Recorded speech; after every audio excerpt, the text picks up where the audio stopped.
Minutos en una semana muy especial, la Semana Santa para los católicos del mundo, y es un honor tener al cardenal Daniel Sturla, arzobispo de Montevideo. Buenos días, ¿cómo le va? Buenos días, un gusto estar con ustedes.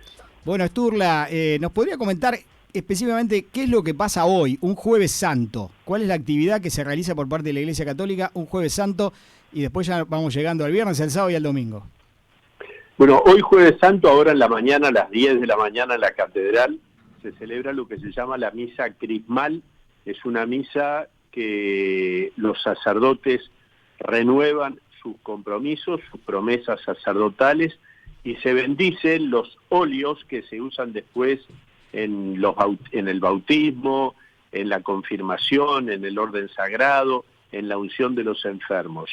El óleo de los catecúmenos, el óleo de los enfermos y lo que se llama el santo crisma, que es otro aceite, son para unciones distintas que se usan en los sacramentos. Es un día de alegría, el día de hoy, y en la tarde se celebra la misa que se llama de la Cena del Señor, donde se conmemora la institución de la Eucaristía, de la misa y del sacerdocio, y también se renueva ese gesto tan especial que hizo Jesús en la última cena, que fue lavar los pies de sus discípulos, como un signo de amor, de servicio.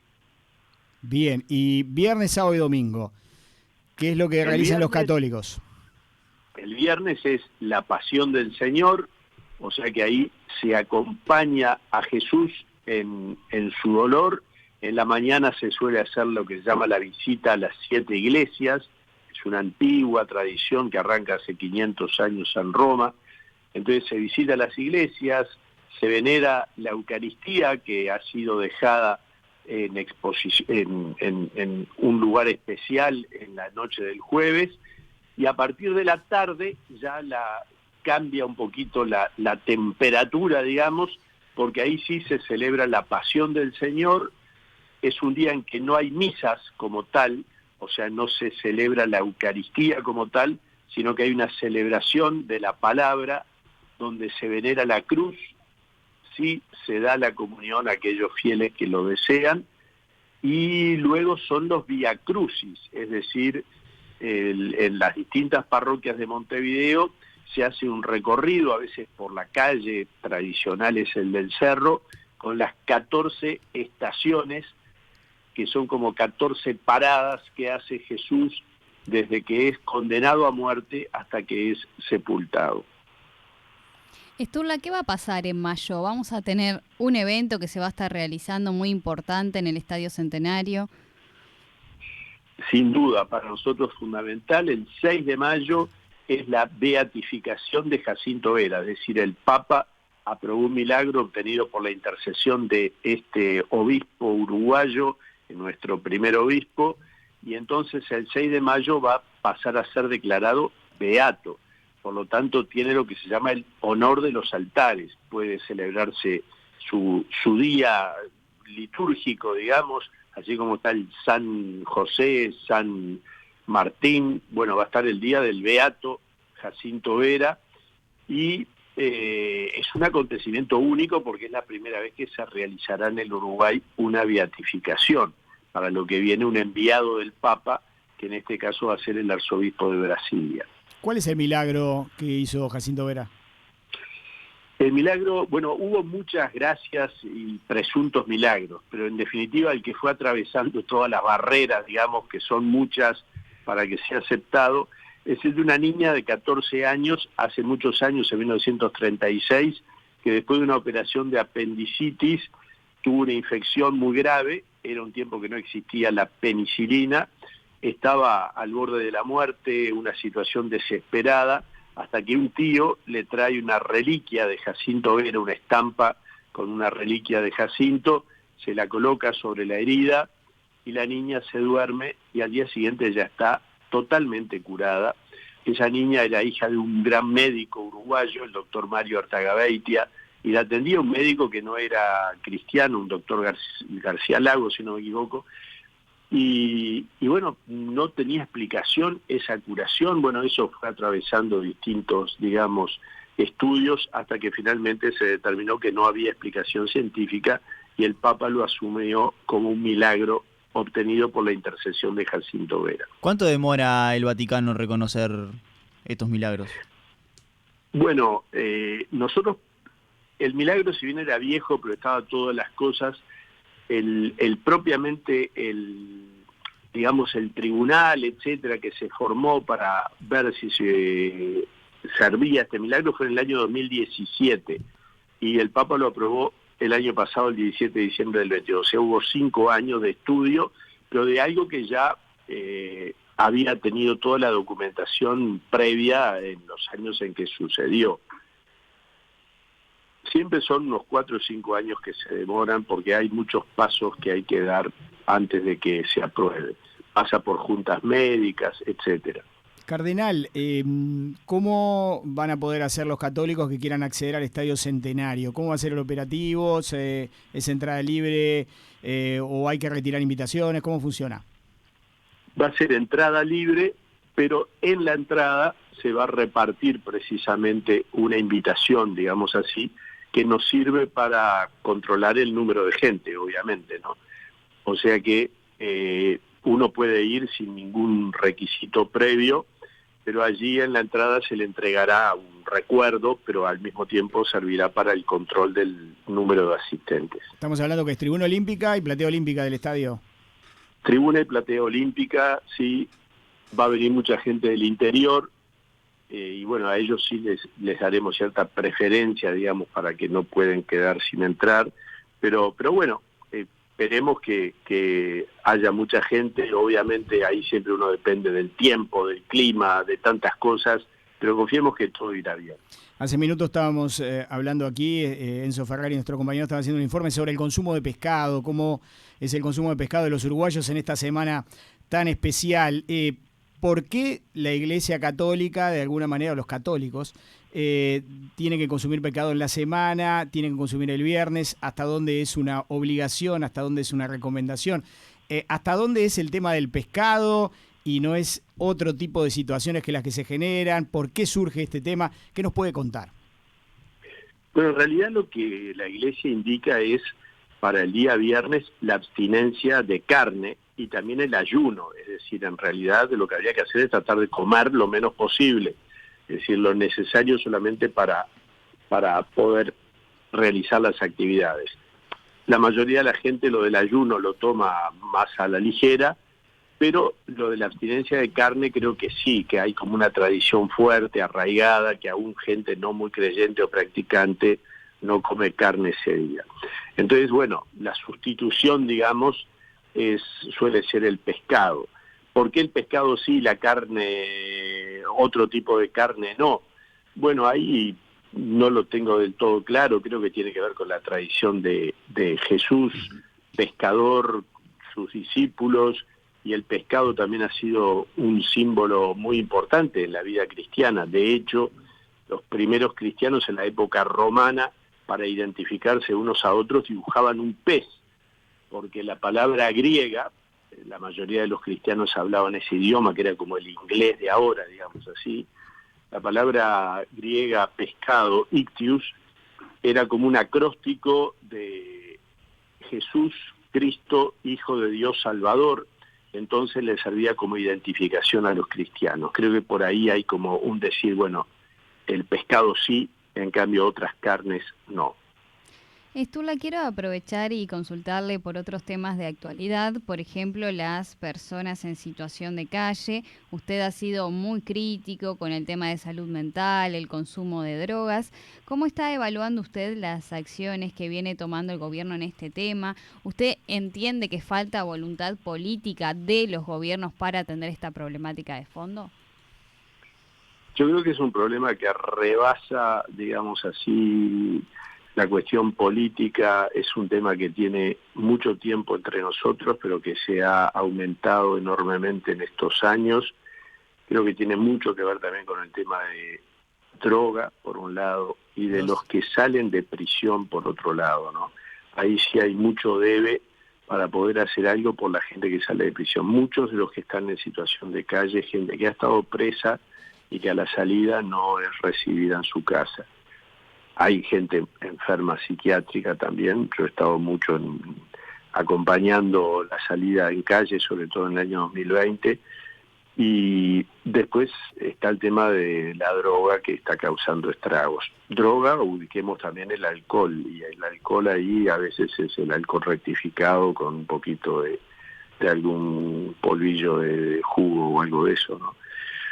Entonces creo que se ha creado una situación dramática que hay que darle, como en otras situaciones de la pobreza extrema del Uruguay, una respuesta global donde hay que ponerse de acuerdo más allá de cintillos políticos, intendencia, gobierno nacional, y tratar y sociedad civil, ¿no? Y buscar situaciones más de fondo. No son fáciles, porque la gente que está en situación de calle, en general, ha pasado una serie de barreras que hace que no sea tan fácil poder llegar a ellos y poder convencerlos de algún modo de otro tipo de vida, sobre todo los que están ya muy arraigados en calle. Sturla, el Papa Francisco señaló que las mujeres tienen más capacidad de manejo y cercanía para dirigir las cárceles. ¿Piensan lo mismo? ¿Para dirigir las cárceles? Sí. Bueno, acá en el Uruguay tuvimos la experiencia de las hermanas del Buen Pastor, que eran las que llevaban adelante la cárcel femenina hasta la época de los Tupamaros, digamos, ¿no? Incluso algunas de las que estuvieron presas en esa época tuvieron a las hermanas todavía, fue la famosa fuga de la cárcel de mujeres. Yo creo que sin duda sí, y hay de hecho agentes penitenciarios femeninos. La cosa no es varones, mujeres, me parece a mí, la cosa es integrarse porque cada uno aporta lo suyo en unas situaciones que son extremas. Nosotros tenemos el drama de las cárceles, recordemos lo que pasó en Rocha hace unos años, que fue una tragedia, y lo que sigue pasando hoy, porque cada 2 por 3 aparece que hay algún muerto en alguna de nuestras cárceles, es decir, es situaciones dramáticas por superpoblación. O sea, hay un problema de fondo que es esa pobreza extrema y dura a la que no se llega a revertir, digamos así. Y ese es para mí uno de los dramas que el Uruguay tiene que afrontar sin tema político partidario, sino ponerse todos juntos, porque las soluciones no son, nadie las saca de la galera, ¿verdad? Es cuestión de estudiarlas y de trabajar juntos. ¿Cree que es necesario que se realice de forma pronta una reforma penitenciaria para poder de alguna manera reinsertar a esos reclusos que salen a la sociedad, que salgan con trabajo y que no terminen una vez más en situación de calle? Bueno, lo de la reforma penitenciaria me queda grande, es decir, no sé bien. Lo que yo sí veo es que hay que hacer un esfuerzo tienen que cambiar enorme. Las cárceles tienen que cambiar, en eso está de acuerdo. Eso por supuesto que sí, pero entiendo que una cosa es, por decir así, lo que podemos decir payando, por decir de algún modo, y otra cosa es meterse en el tema que no estaría en condiciones de hacerlo. Lo que sí me parece que hay para hacer concretamente ahora, para los que salen presos, es decir, para los que salen libres. Nosotros ahora vamos a iniciar una experiencia, hay un grupo de católicos que están, obviamente son experiencias puntuales, pequeñas, que no solucionan el problema, pero bueno, son las gotas que hacen el océano.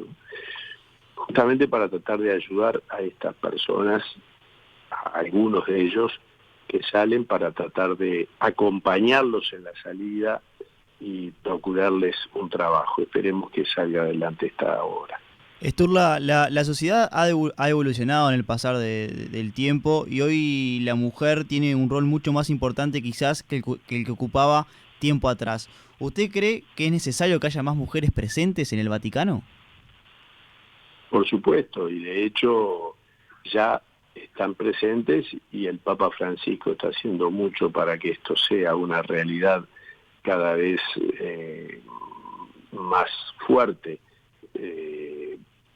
Cuando se inauguró el año pasado una imagen de la Virgen de los 33 en los Jardines Vaticanos, la que hizo el discurso en nombre del Vaticano fue una mujer que es la vicegobernadora del Vaticano. Bueno, así como es vicegobernadora, podría ser la gobernadora. del Vaticano me refiero del Estado, Ciudad del Vaticano, ¿no? Yo creo que sí, que hay mucho para hacer y que se está avanzando y ojalá se pueda seguir.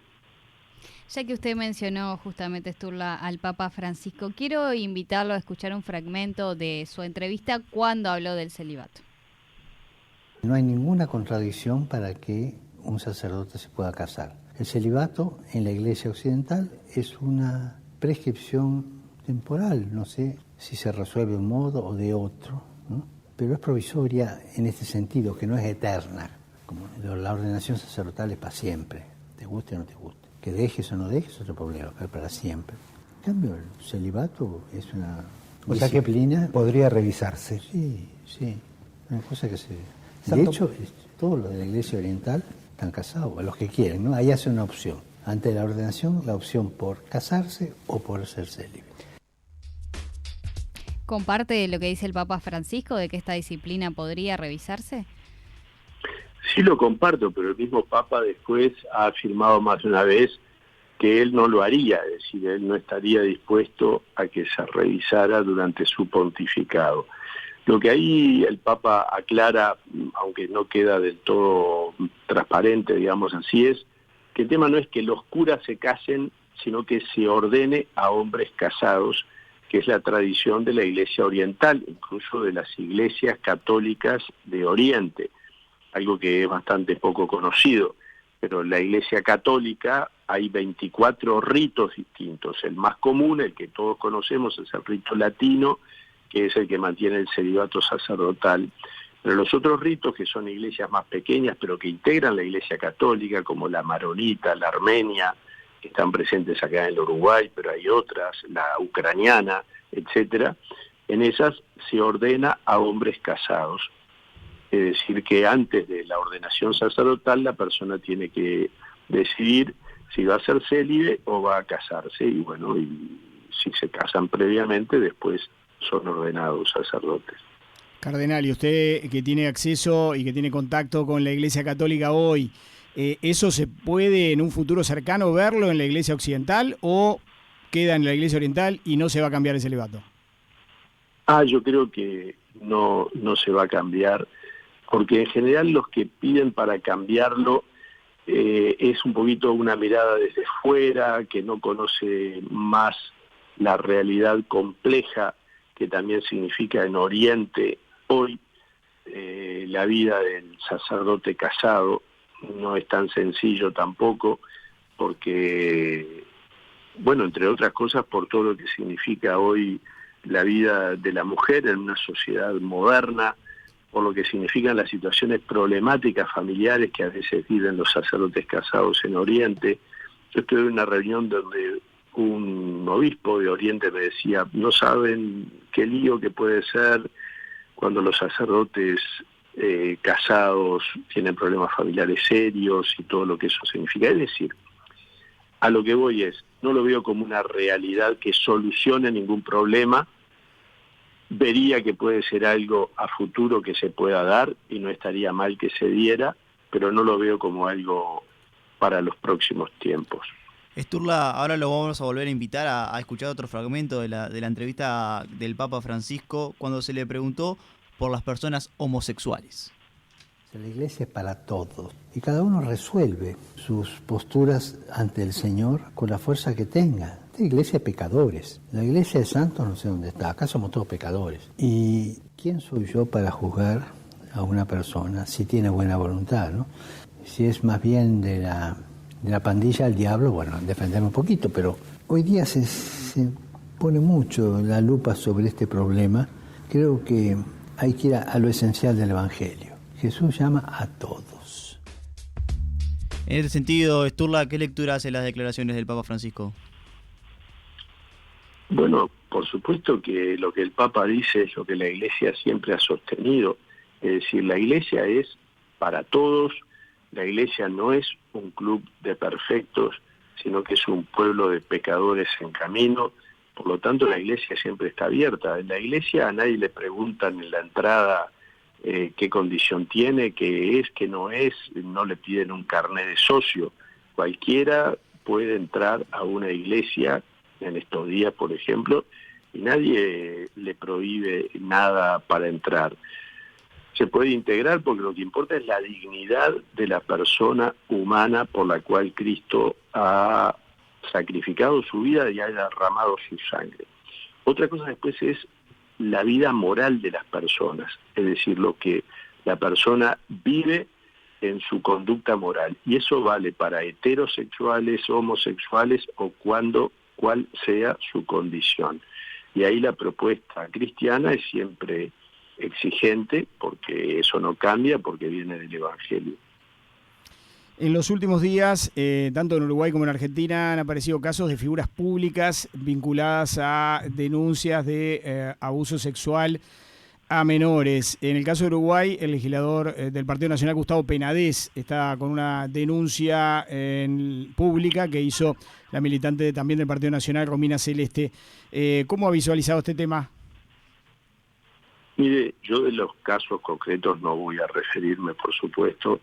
Yo lo que veo que el domingo salió en el país una noticia que es muy dura, porque es el aumento de casos de explotación sexual de menores, de abuso sexual de menores del año 2022, que ha crecido, es decir, ha habido 530 casos de denuncias de abuso de menores el año pasado en el Uruguay.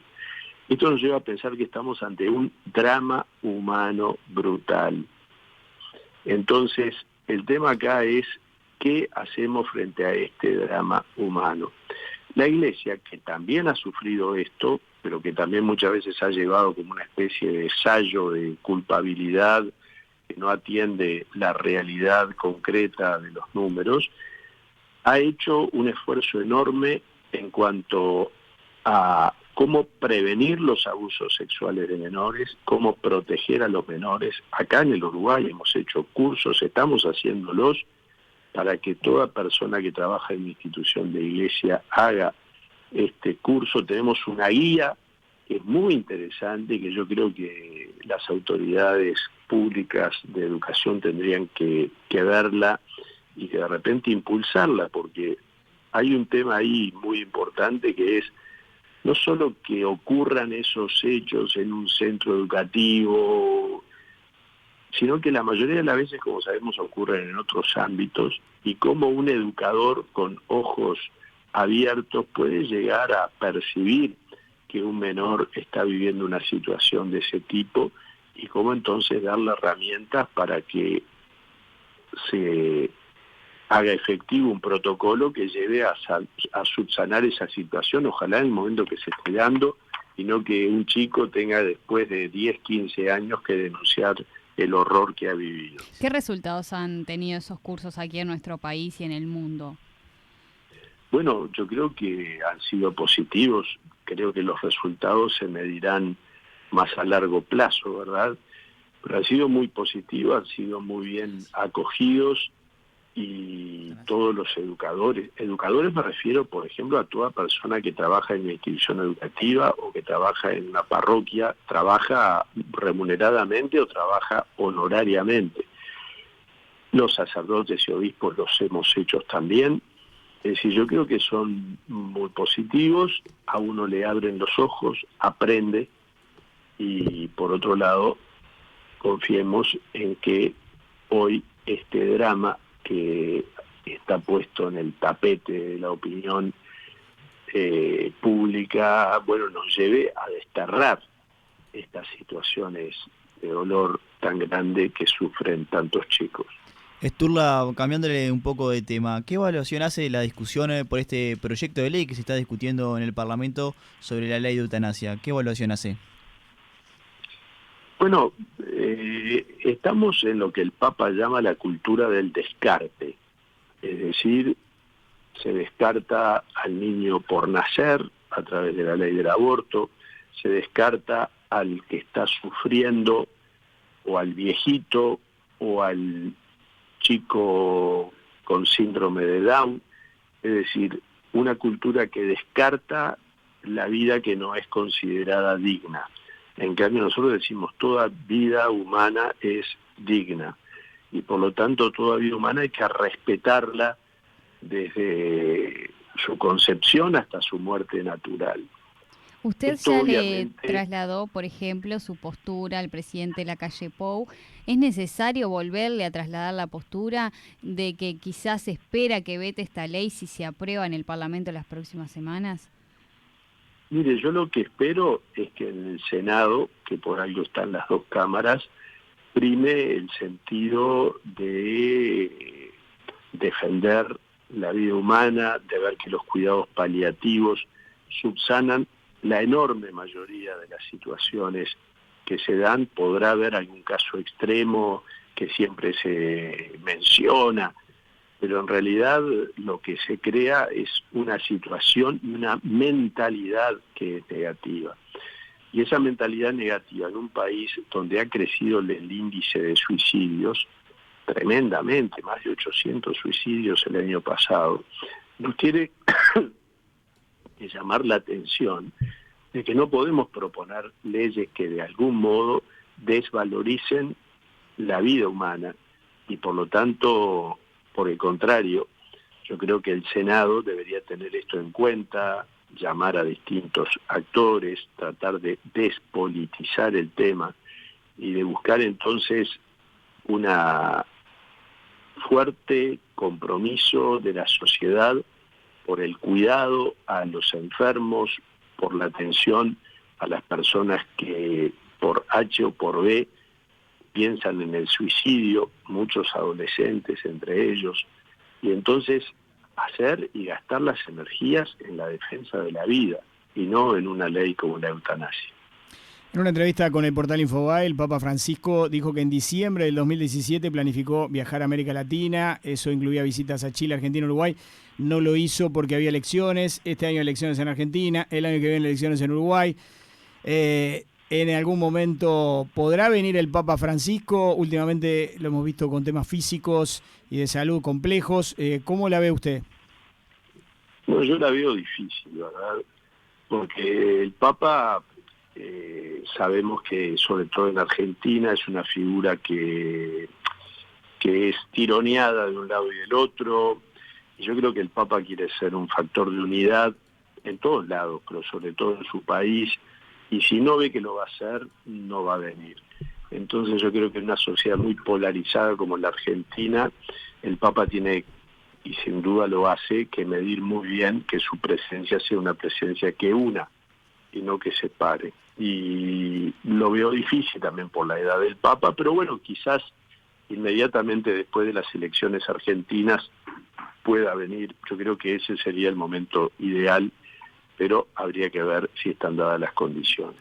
¿Usted tiene contacto con el Papa? ¿Habla por teléfono, por email, Zoom? ¿Cuál es el vínculo que tiene con el Papa?